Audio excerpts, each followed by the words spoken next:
This is the embedded system design class, and today we will talk about the external memory interface. Um, we will first need to discuss the memory types. Memory types differ based on many aspects. One of them is the interface. You connect your system with the memory. So the memory could be parallel memory or a serial memory. In this talk, we will focus only on the parallel memory. The serial memory, we will uh,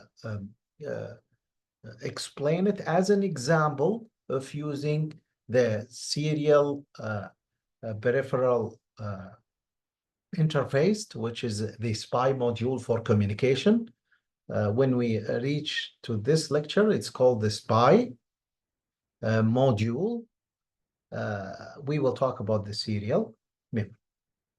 Also, at power down, some memories are volatile, some are non-volatile. The volatile is usually the RAM, and the non-volatile is the ROM. Now, for the volatile memories, we have static and dynamic. For the non-volatile memory, historic-wise, the ROM introduced first, which is the read-only memory, followed by the programmable ROM or the PROM, followed by the ultraviolet erasable PROM or the UV EEPROM, or simply they call it EEPROM, followed by the electric erasable PROM or the EEPROM. And the EEPROM is the famous one among the previous types. And at the end, we came up with the flash memory, which what we call USB stick. Now, we will retouch these as we go, beginning with the static versus the dynamic RAM. So the static RAM, the basic element here is the D latch, which is basically two inverters back to back. The dynamic memory, or what we call the DRAM, stores the data in the form of an electric charge in a capacitor. So here we have the D latch, and inside the D latch, we have two inverters back to back. And in the dynamic RAM, we store in this capacitor, we store the value there as a charge. The data remains stored in the cell until it is intentionally modified in the static RAM. So nobody change it unless you change it by overwriting a new data in. For the dynamic RAM, the charges usually leak out. Thus, you need to refresh the data every few milliseconds. The static RAM is fast. The access time is 1 nanosecond. It needs more space. As you can see, the hardware is this way. So it's more expensive. And it's usually used as a cache. For the dynamic memory, it's usually slow. The access time is 60 nanoseconds, so 60 times more than the static RAM. It needs less space and it's also less expensive, and it is used usually as the main memory. Now, one of the critical differences here, the static RAM consumes power only when accessed, while the dynamic RAM consumes more power. Usually, this is a static power consumption happening because of the leakage in the capacitor. So the static RAM consumes less power. Now, looking at the architecture again, you can see that you have data in and data out in both of them. Since this is a memory, you need to supply it with data input. If you want to store something in the memory, if you want to read the memory, the result should be supplied in the output as data output here. Now you need also a way to select the cell. So you select this cell by the bit select. This is for a single bit. When you have a full memory, this will be replaced by the address. And usually you have controls. For example, here you have a write control. It's like an enable whenever you want to access this cell. So this is the difference between the static RAM cell and the dynamic RAM cell. We will focus, as we said, in the parallel memory. So this is a parallel memory interface example.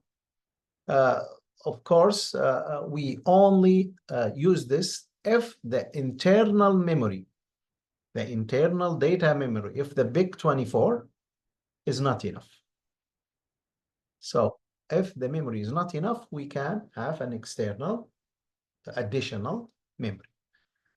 When we say parallel memory, we would have buses here, as you can see, for the address and for the data, where you send all the bits of the address or the data in one cycle. So within one cycle, you would send, in this example, 15 bits of the address and also 8 bits of the data. This is why we call it parallel memory. In one clock cycle, you send everything right there. So in this example, it is actually a 32K by 8-bit memory. So this memory, this is the technical way of naming it. When we say 32K, this means that we have a 32K location, or 2 to the power of 15. So you would need 15 bits to distinguish between every one of these locations. These 15 bits is actually the parallel memory address from 0 to 15. Sorry, from 0 to 14, which is 15 bit. Now, for the data, we have 8-bit for a single byte from 0 to 7. And that's what we have here. Of course, the direction here is always from the microcontroller to the memory, since the microcontroller is the responsible part for supplying the address, and the data could be in any direction based on the operation or the memory access. So if you want to read the memory, the microcontroller should supply the address and then wait for the memory to give the data out so the big 24 can read it. If you want to write, then the big 24 give the address and the data, both of them, to the memory. Now, from this discussion, we know that we need 15 output ports, and we need to program them for the parallel memory address. So you need to choose port B, and from 0 to 15, you make that the address, and you need also from 0 to 7, you need to configure it for a data. If the port pins are not enough, you can expand that, and we have an example when we talked about the GPIO, how to expand it if you don't have enough pins.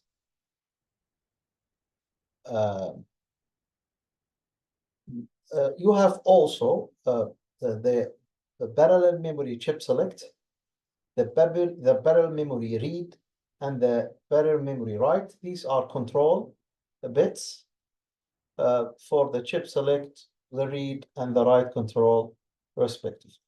You can see they are all active low, and you also need ports, and you need to configure them to make them output ports.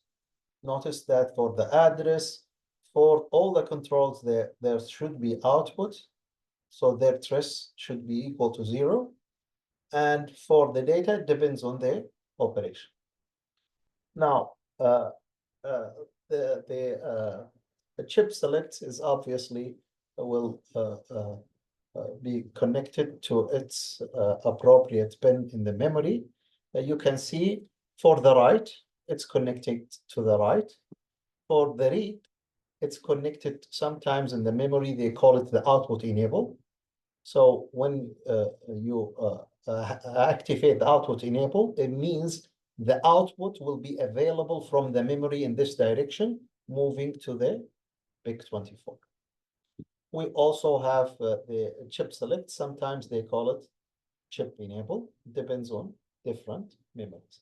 So as we said, the parallel memory interface signals, we have the enable connections. All the memory devices have the at least one chip select or chip enable input used to select or enable the memory device. Now, if a device is not selected or enabled, then no data can be read from or written to that device. The control connection, we have the read and write signal. The RAM chip have two control input signals that specify the type of the memory operation when you access the memory, either it's read or write. Now, some RAM chip, and actually that's more than some of them, have a common read and write signal, where you will specify read to be active high, for example, and the write is active low, or vice versa. It depends on the memory itself. Now, the ROM chip can perform only memory read operation, so you can't write. Thus, there is no need for a write signal. Also, in most real ROM devices, the read signal is called the output enable, as we've explained. Now, for the memory read and the memory write, the operation happens, as you can see here in the timing diagram. The microcontroller supply the address and make the appropriate controls, the enable and the read signal. And it should wait for the data. It waits for some times, and then the data becomes valid. That's the way you do the read. Now, in details, you can see that here we have clocks, a clock, but with certain periods. We have four periods shown here, T1, T2, T3, and also T4. And this is the address bus. It should be valid for enough time for the read operation to happen. So we enable, after we supply the address, you enable, you assert the enable here, and you keep the enable until the read operation finish, and then you deassert it. For the read, and in this case, the read control is active low, and what you see here in the figure. So now you have the read equal to 0.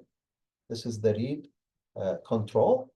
And now you look at the bus, you should wait for the memory to prepare the output or the data to be read by the microcontroller.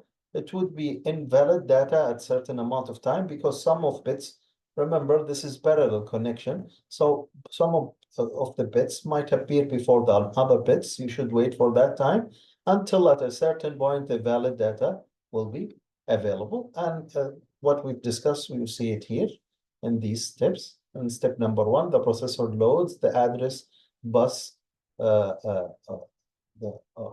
loads on the address bus the address of the memory location to be read, and that's step number 1. You can see it here in the arrow. The processor activates the chip enable at step 1A. So here it activated the chip enable, and then the processor activates the read signal in step number 2. As you can see here, it's active low in this arrow.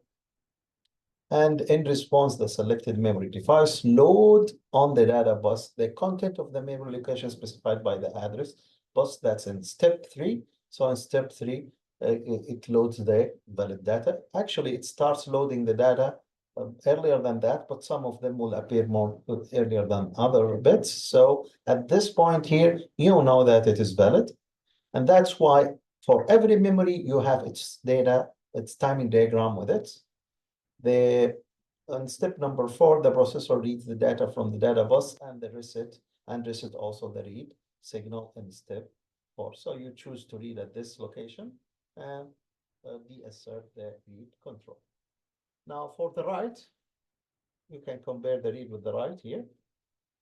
And you see in the right that the microcontroller supply the address and the data and wait for the operation to complete. In detail, in step number 1, the processor loads the address bus, loads on the address bus the address of the memory location to be stepped. That is in step 1. Step number 2, the processor loads on the data bus the data to be written. So that's also when we say the processor, it means the processor of the microcontroller. So here in step 2, that's what we do here. And in step number 3, the processor activate the write signal here. Again, it's active low.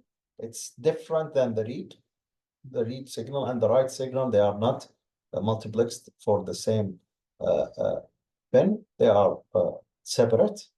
So the data at the data bus is stored in the memory location specified by the address bus and step number 4 here. So at this point, you do the real write.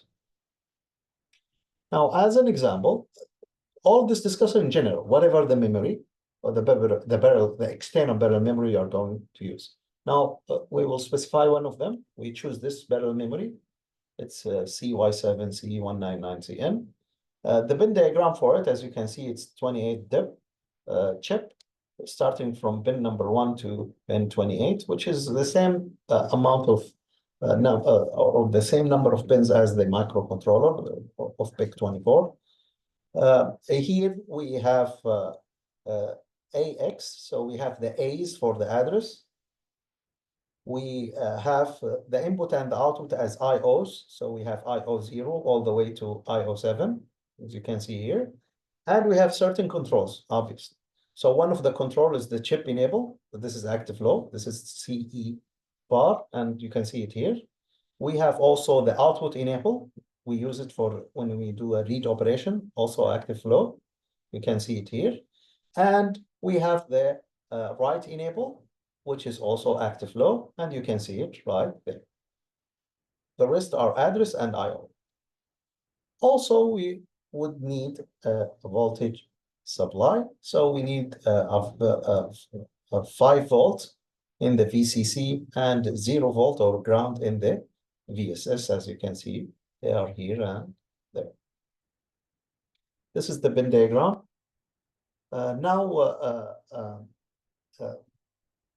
For the interfacing, it's obviously easy. You do the interface as we speak or as we explained right there. In the PIC24, you need to identify certain port bits and you connect them with the memory, as you can see here. Now, for the every barrel memory, if you go to the company that sells this memory, it will give you the hardware, and it will also give you a data sheet explaining the hardware, where I got these all information from. It should also give you the timing diagram for this parallel memory. And this is the timing diagram for it. You would see that there are certain similarity between this timing diagram and the timing diagram that I just explained in general. For the read cycle, we need the address, and we set up the control, and then after a while, we will have the valid data. As you can see, one of the controllers is the chip enable, and you should enable during, remember they are active low. You should enable it during the read operation. We have also the output enable. The output enable, it's the read control action. So we have the read control, which is the output enable. We need to enable it as well until we read the valid data. As you can see, the data out, it has high impedance at the beginning.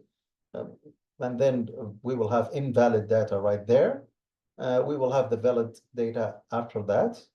And here we can do the read at any point.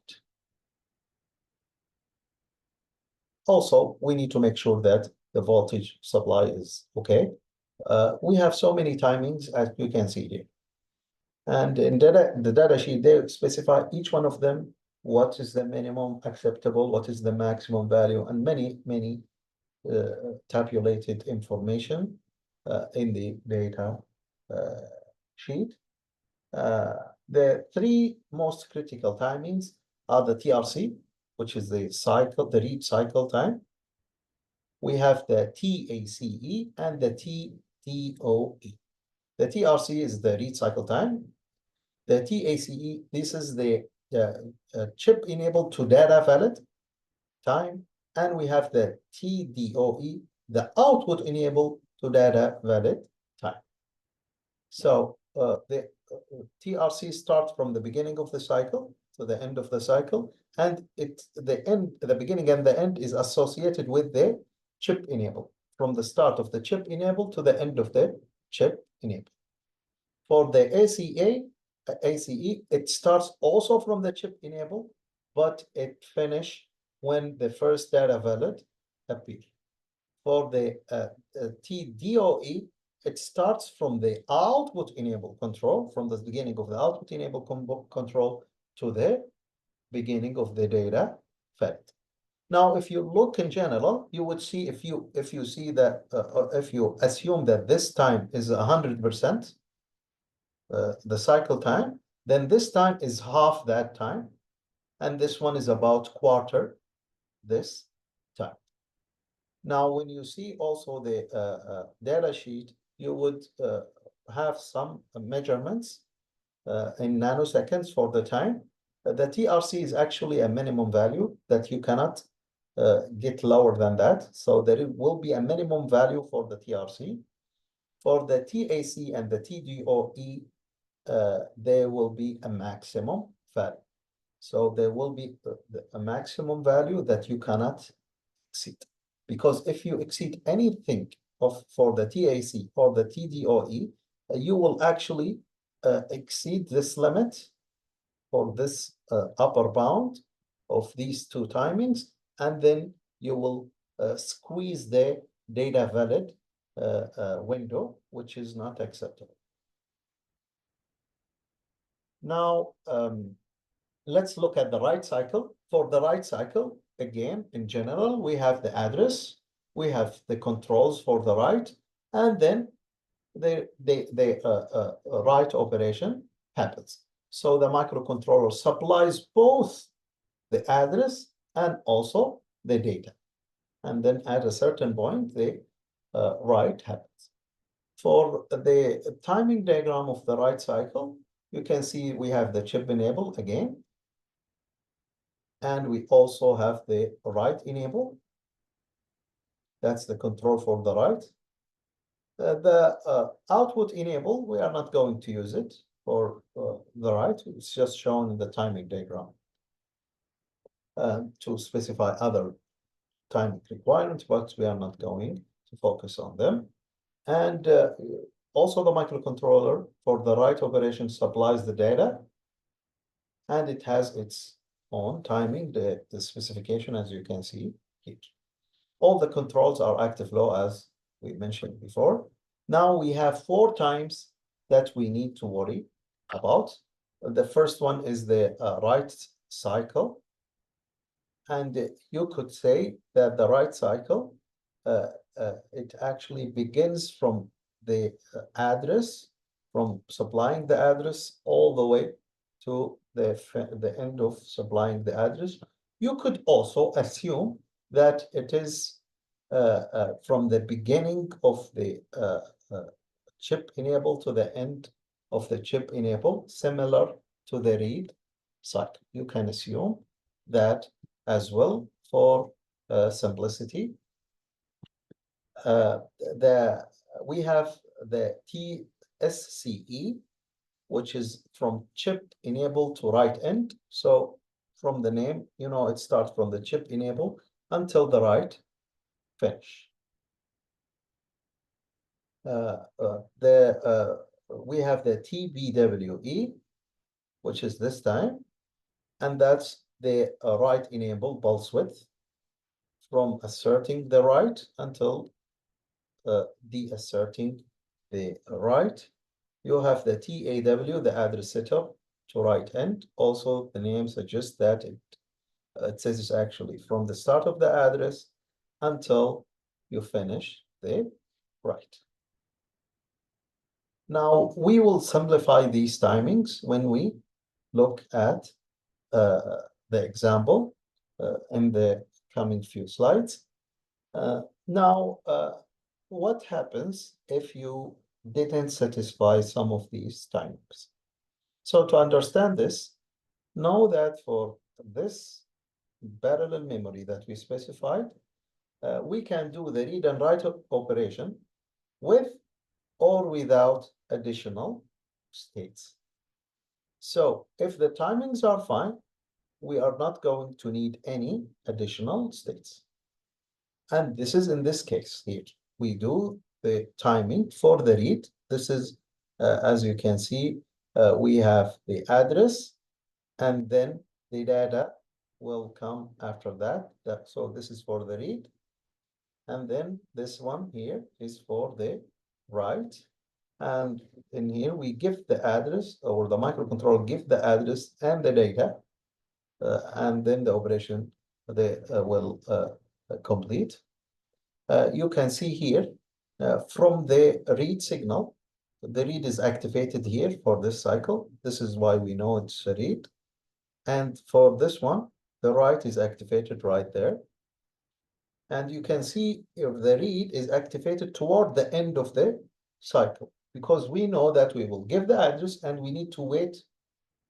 Like sometimes we give the cycle longer period of time if we check the result of the read at the end half or the second half of the read cycle. While the write, since we give the write the data with the address, we can write in the middle. We can do the write in the middle of the cycle. That's for the read and the write. If the timings are fine, these specification would be done without any trouble. Now, if we violate some of the timings, we just explained the timings in the previous two slides. If one of them has some troubles, then we need to add states. So this is the read and write with wait states. Now, if you compare this to some of the lecture that we studied earlier, if you did not satisfy certain conditions or certain constraints, timing constraints, one way to do this is slow the frequency, make the frequency slower. And this is not efficient, because if you slow the frequency, this will affect the performance. Another way of doing this is adding knob. If you remember, when we talked about the LCD, we were adding knob to manage the timings. This is the third option, adding wait states. So in the waits, when we say wait state, we mean by that this now the read and the write doesn't happen in only one cycle. It happens in multiple cycles. So as you can see now, for the read, instead of having only one cycle, we could have this amount of cycles. So we divided the read operation into two parts. The first part could be from 1 to 4 cycles, and the second part we give it more time, from 1 to 15 cycles, because we know that the read happens in this period. So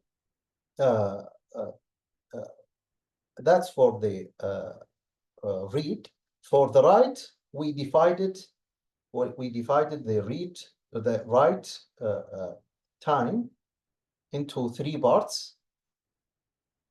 That we have 1 to 4 cycles in the first part, and in the last part we have 1 to 4 cycle, and we have most of the available cycles in the middle where the write operation happens. So notice here the parentheses here we have 1, and here we have 2. Similarly, we have here 1 and 2. This means if you choose certain amount of cycles here for the read, it will be also reflected back into this time. Similarly for this one, if you choose certain number of cycles here, it will affect also the right. So in general, now we know that without wait state, we just follow the timing diagram. But if the timing constraints is violated, then we need to add states, and it's divided into 2 parts for the read and to 3 parts for the write. Now, to understand this better, we will follow this by an example. So let's say a BIC24 processor with frequency of oscillation 80 megahertz is to be interfaced to our parallel or our external parallel memory. For the parameters in table 1 and table 2, check if the system will work without the wait state. So notice here, you have parameters in table 1. For the read, for the write, and for the read cycle. So for the write, we have 4 times. For the read, we have 3 times. These are the critical timings that we discussed. And you can see that for the write, we give minimum values. For the read, 1 minimum and 2 maximum values. And you can see that the values in nanosecond are much less in table 1 compared to table 2. Table 2 has higher value. So let's say that just for the sake of practicing, this is 2 different data sheets. In table 1, these were the timing constraint, and table 2, that's another data sheet for another version of the parallel memory, and that was the timing for it. Now, first we need to do the interface, and we discussed the interface before. Now we will check both tables if the timing specifications are violated or not. So let's check it here. I redraw the timing diagram for both the read and the write without states first. So here we have the T for the read. We have the 3 timings that we need to focus on. We have the TRC, that's the TRC.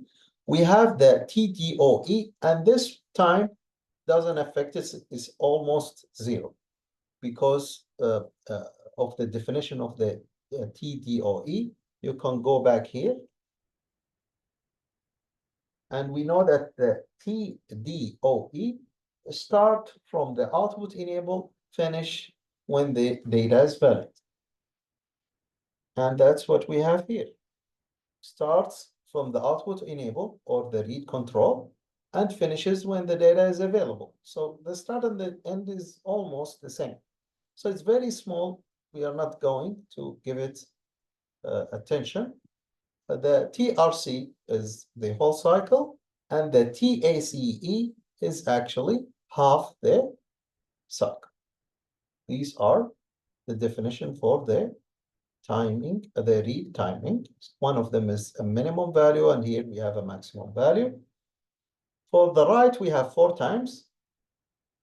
2 of them is actually the same, the TAW and the TSCE. They are half the cycle, the 3/4 of the cycles. And you can see we have quarter here and a half here. So it's a 3/4. And we have the TBWE, and it's only half the cycle, which is the amount, the write enable width, which is the pulse width of the write enable. Now let's check table 1 first for the read and for the write, and then we will check table 2 for the read and the write. We should know first what is the amount of the TCY. Now we know that the frequency of oscillation is 80 meg. So if we found the FCY, it's going to be 1/40 meg or 2/80 meg, and that's 25 nanoseconds. So now I know that this is 25 nanosecond, and this one is 225 nanosecond. Now, if you look at the table, going back to the table, for the read, we have 13, 13, and 5. And for the write, we have 13, 9, and 9, and 9. And that's what we have here. For the write, we have 13, 9, 9, and 9. And for the read, we have 13, 13, and 5. Now, we know for the write that they are all minimum value. So the time that we calculate must be larger than that value. For the read, the TRC is the same as these times. It should be larger than the 13 nanosecond. But for the TAC and the TDOE, they should be less than or equal the time because it's a maximum value. Now let's calculate the TRC. It's 25 nanosecond, as you can see here. Larger than 13 nanoseconds, so it's okay. The TAC is half that, so it's 12.5 nanosecond, less than the 13 nanosecond by only 0.5, which is acceptable. The TDOE is almost 0, so it's for sure less than or equal 5 nanosecond. For the write, you can see that the cycle is 25 nanosecond. It is larger than the 13 nanosecond. The TAW and the TSCE, they are 3/4 of the TWC. So 3/4 of the 25 nanosecond is 18.75 nanosecond. They are both more than 9 nanosecond. And for the TBWE, it's only 12.5 nanosecond, larger than the 9 nanosecond. From all of the timings, we check all of them, they were fine. So for table, if the data sheet that you find have table 1, then you don't need weight 6. What if your data sheet is table 2? And here, from the get-go, we noticed that the TRC is 25 nanosecond. And we calculated these values, actually. We just repeat them again here, because it's the same calculation. But now the limits are different because the data sheet is different. So here it's 50 nanosecond, and this is not valid. And here we have 50, 30, 30, and 30, and all of them doesn't satisfy the needs. Our calculation doesn't satisfy the needs of the parallel memory. So what to do? We need weight states if your data sheet is based on table 2. So how to work with that? We will work with it this way. Now we will use weight states. In the read cycle, we have here from 1 to 4, here from 1 to 15. You can see that this is the TACE and this is the TRC. For the write, we have the 3 parts as we've explained before. Now we need to assign the value of 1, 2, and 3. So we need to assign how many cycles we need here, how many cycles we need at this region, and how many cycles we need at this region. Notice that whatever you choose here is the same here. Whatever you choose here is also the same right there. So we know that only one cycle is 25 nanosecond. Now, looking back here, this timing and this timing didn't cause any trouble for us. The trouble was happening because of this time, because it's 25 nanosecond. So to fix that, what we will do, we will have one cycle here and one cycle here. And this is actually the initial case, because we say here that you need to have 1 to 4. It starts with 1. So initially, you could say that I will choose, let me change the color. I will choose one cycle here, one cycle here. So 1 and 1 here, and I will choose one cycle here. So that's the initial case. And that's what we used here. 1 and 1, 1, 1, and 1. And then check the time. this is 25 and this is 25. So the total TRC is 50. It's larger than or equal. Actually, it's equal to the limit. So it fixed it. This was fixed. Now, looking at the other times, you can see that all of these times are violated. So here, since you have 1 and 1 and 1, that's 25, 25, 25. So 25 and 25 and 25 is 75. So this is okay. For the TAW, that's 25 and 25. So it's 50. It's larger than or equal 30 nanoseconds, so it's okay. For the TSCE, it's the same. It's 15 nanosecond, larger than or equal to 30 nanoseconds, so it's okay. But the bottleneck now is in the TBWE. The TBWE has only one cycle, which is 25 nanosecond. It should be larger than or equal to 30 nanosecond, but it's not. So we still have a problem here. Now, to fix this problem, simply, instead of having only one cycle, we will have two cycles here to fix this issue. And also, since we change here, we need to change here as well, because it's the same. So now the read needs 3 cycles and the write needs 4 cycles.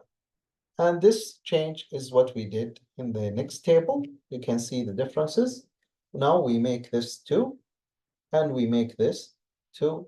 So instead of the 50 that we had before, now we have 75 nanosecond in the TRC, since we have 1 and 2 here.